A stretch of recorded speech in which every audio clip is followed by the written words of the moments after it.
जम्बूरे, उस्ताद क्या चल रहा है? 1 नंबर के साथ 2 नंबर, वो भी साथ साथ डबल ड्यूटी स्टार्ट उस्ताद। इसका मतलब पेट्रोल के साथ ग्रीस भी निकाली जा रही है उस्ताद। अरे एक साथ हग्गन मूतन साथ साथ। अरे वार चल रही है उस्ताद, वार। वार से क्या होता है यार? वार तो सोमवार से लेकर रविवार तक हमेशा चलती रहती, इसमें अनोखा क्या है भाई जमूरे? उस्ताद वार का मतलब वार, वार बोले तो जंग, लड़ाई, युद्ध। ठाए ठाए ठाए ठाए, हाय हाय, पूरा देश लड़ाई के जोश में है। नारे लग रहे हैं, हाउ इज जोश, हाउ इज जोश। पागलपन के दौड़े पड़ रहे हैं देशवासियों में। हर आदमी सिर्फ लड़ाई चाहता है, सिर्फ लड़ाई। और खाना पीना, जात पात, हिंदू मुसलमान, गरीबी अमीरी, इसके झगड़ों का क्या हुआ जमूरे?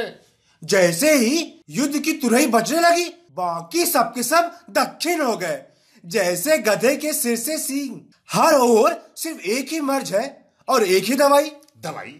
ये कौन सी बात कर रहे हो जमूरे? अरे उस्ताद, यह नायाब नुस्खा है परस्पर सौहार्द स्थापित करने का।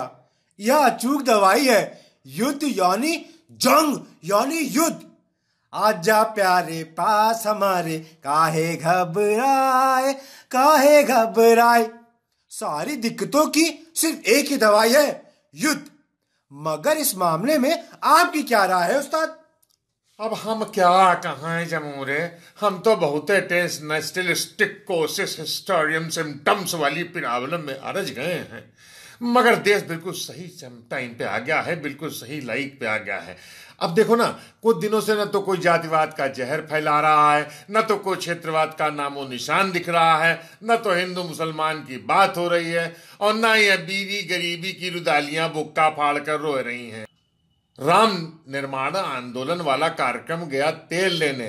दिलीप मंडलों की ओर से अब न तो दलित उत्पीड़न की आग सुलगाई जा रही है, न ओवैसियों की तरफ से मुसलमानों के लिए घटिया पेशबंदियां की जा रही हैं। पहले मुसलमान यही राग अलापा करता था कि उम्मा की बात है, मिल्लत की बात है, लेकिन जैसे ही युद्ध की तैयारी शुरू हो गई, सारी मिल्ली गई तिल्ली की तेल लेने। अब तो जय श्री राम का उद्घोष भी कोई नहीं करता है। बस हर तरफ हमेशा की तरह तैयार और सजी धजी जय हिंद की सेना को बेस्ट सेलर की तरह पुकारा जा रहा है, उसकी चिरौरी की जा रही है, उसको तेल लगाया जा रहा है। मोदी मोदी मोदी मोदी का शिवर भी अब जय हिंद की सेना की तारीफ में होने वाली हुंकारों में छिप गया है, दब गया है। संगम में काला कपड़ा पहन के नहाने के बाद साहब ना पीछे खड़े हो गए थे उनकी मित्राणी, वो भी नहाए काले कपड़े में, और वहीं डुबकी मार ली। लगा के आग जमा लो, कूद के भाग निकली। हा हा हा हा हा।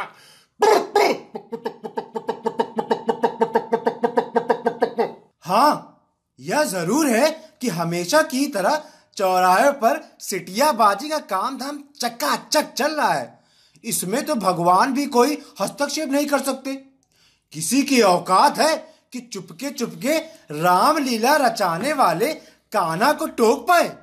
वैसे भी चोरी छिपे आंख मटक्का तो निजी और एकांतिक प्रयास होता है, सृजन की प्राथमिक पाठशाला की तरह। बस युवती के भाई बाप राहु केतु की तरह सामने ना आ जाएं, वरना डर बना ही रहता है कि सीटी बजाने वाला मजनू एक ही झटके में श्री गिरधारी कृष्ण के काले कलूटे लंगड़ सनिच्चर देवता में तब्दील हो सकता है।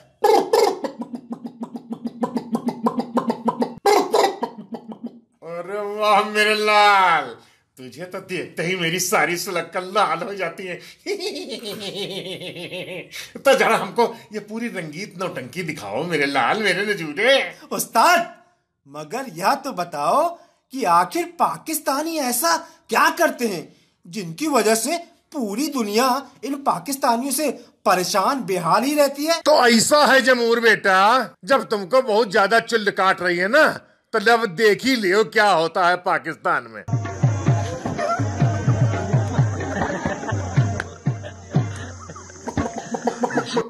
और भाई तो डोनाल्ड ट्रंप को इस मामले में तो भाई दखल करना चाहिए। आखिर इस मामले में ट्रंप की राय मशविरा क्या है मेरे लाल?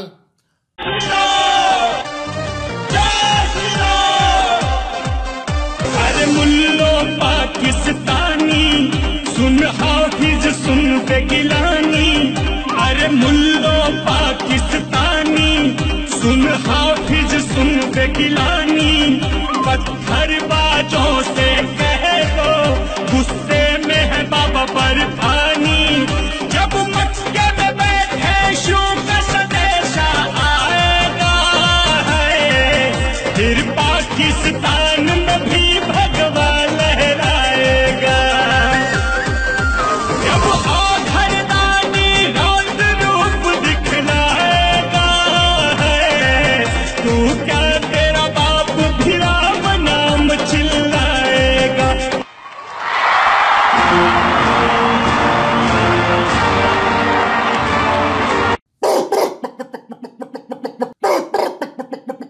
उस्ताद, फिर तो लाहौर में इंडिया मार्का हैंडपंप उखाड़ने वाले सनी देओल के साथी सनी लियोन की बहन राखी सावंत को इस मामले में हस्तक्षेप करना ही चाहिए, है कि नहीं?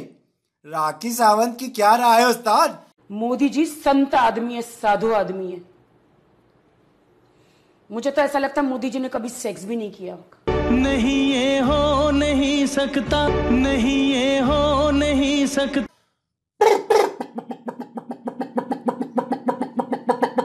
चलो उस्ताद, आपकी बात तो सही हो सकती, लेकिन यह तो बताइए कि पाकिस्तान और हिंदुस्तान जब लड़ाई के मूड में आ गए थे तो अचानक ये कैसे अपने दड़बे में वापस लौटा है? हुआ ये कि किम जोंग इन के साथ चुम्मा चाटी में बिजी थे ट्रंप। चाहते थे कि मामला सुलझ जाए किसी भी कीमत पर, इसलिए ट्रंप ने मोदी और इमरान को फोन के हौक दिया तो दोनों ने पक्क दे पाद मारा।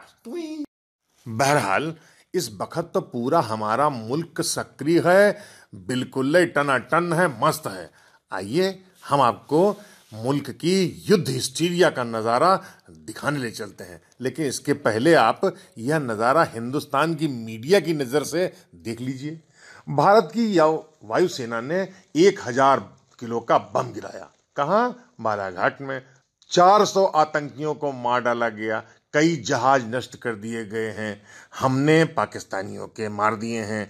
जैसे मिर्गी के मरीजों को बार बार दौरे पड़ते हैं ना, ठीक उसी तरह हमारे न्यूज़ चैनलों के एंकरों को भी मिर्गी का दौरा पड़ता है।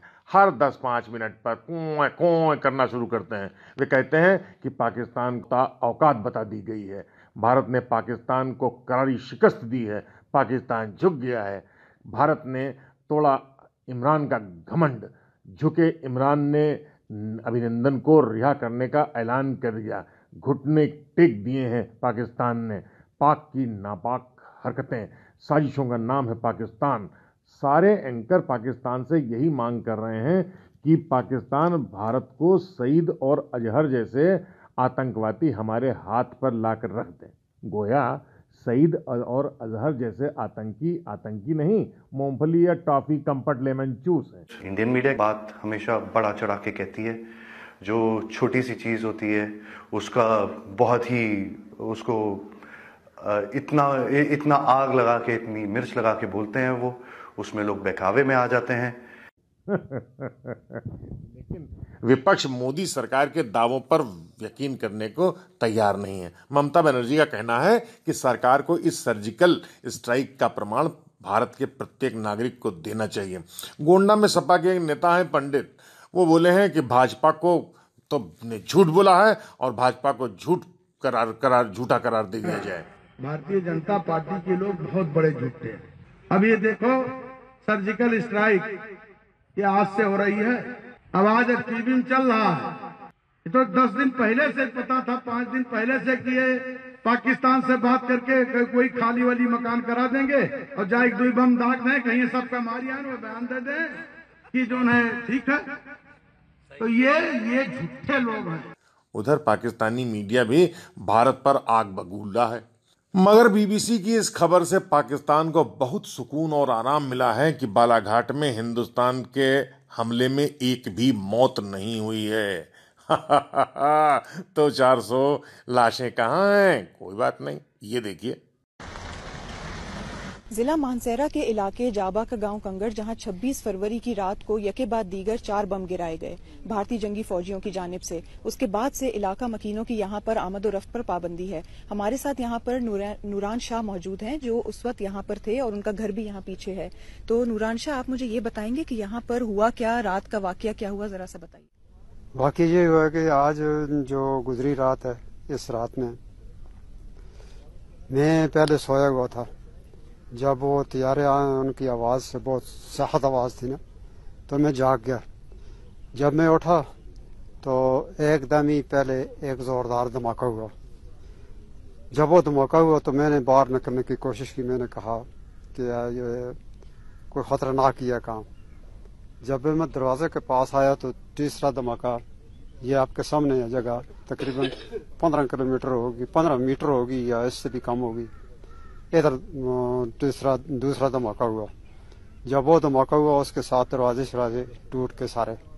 फिर हम उधर ही बैठ के, मैं भी और मेरी बेटी है घर वाली। मैंने कहा अभी तो टाइम बराबर ही है, तो चलो शहादत ही है, मरना ही है। तो उसके बाद चौथा धमाका जब इधर हुआ, थोड़ा नीचे हुआ, तो उसके बाद हम उधर ही बैठे रहे। फिर थोड़ी देर के बाद हम जब उठे, बाहर निकले तो बाहर देखा दरख्त टूटे हुए थे, मकान की दीवारें, छत वगैरह सब वो आपके सामने, आपने देख लिया। तो बस अल्लाह ताला ने हमें बचा लिया। मुझे सर पर थोड़ी सी चोट आई है और इधर टांग पर और कमर में। खैर, अब वक्त है एक बड़ी खुशखबरी का। हमारे एयर कमांडर अभिनंदन को पाकिस्तान सेना ने भारत के वाघा बॉर्डर पर भारत के हवाले कर दिया है। पूरा भारत बेसब्री से अभिनंदन की प्रतीक्षा कर रहा था। बस एक सवाल है, बस एक सवाल। वह सवाल हमारी सरकारी या सेना आदि से नहीं, बल्कि देशवासियों और हमारे जनमानस से है। जरा अपने दिल पर हाथ रखकर खुद से पूछिएगा जरूर कि अगर वह एयर कमांडर अभिनंदन हिंदुस्तान सेना का न होकर शारिक फकीर हो वगैरह कोई नाम का होता और पाकिस्तान की हवाई सेना का अफसर होता और अपने जंगी जहाज के गिरने के बाद हिंदुस्तान की सरजमी पर गिर पड़ता, तो हमारे देश के लोगों के हत्थे पड़ जाते। ऐसे लोग, ऐसा एयर का कमांडर, उसके साथ क्या हमारे साथ वही व्यवहार करते जैसा पाकिस्तानियों ने अभिनंदन के साथ किया है? बात बात पर हम एक दूसरे को सरेआम कूट पीट कर मार डालते हैं। हाँ, अभिनंदन की बात अलग है। उसने पाकिस्तान की सेना के सामने बाकायदा और बेधड़क सीना तान कर अपनी बहुत बहादुरी का प्रदर्शन किया। My name is Wing Commander Abhinandan. My service number is 27981. I am a flying pilot and my religion is Hindu. Okay. What else? I'm sorry, sir. As per, that's all I'm supposed to tell you. Okay. Wing Commander Abhinandan. Yes. Got it? I'm not supposed to tell you that, no? Okay. Am I speaking to an officer? Yes. ठीक है ना? May I request a little bit information? Am I with the Pakistani army? काश हम सब अभिनंदन करने के साथ ही साथ संकल्प भी ले पाएं कि बकलोली के बजाय पूरी ईमानदारी से बहादुरी का प्रदर्शन करेंगे और इस सवाल का भी जवाब खोजेंगे कि असल जीत किसकी हुई इस पूरे बीते हौलनाक वक्त में। तो अब चले उस्ताद। आप कहाँ चल रहा है? अरे देश तो जा रहा है अपना सत्यानाश करवाने, तो क्या अपने घर भी ना जाए?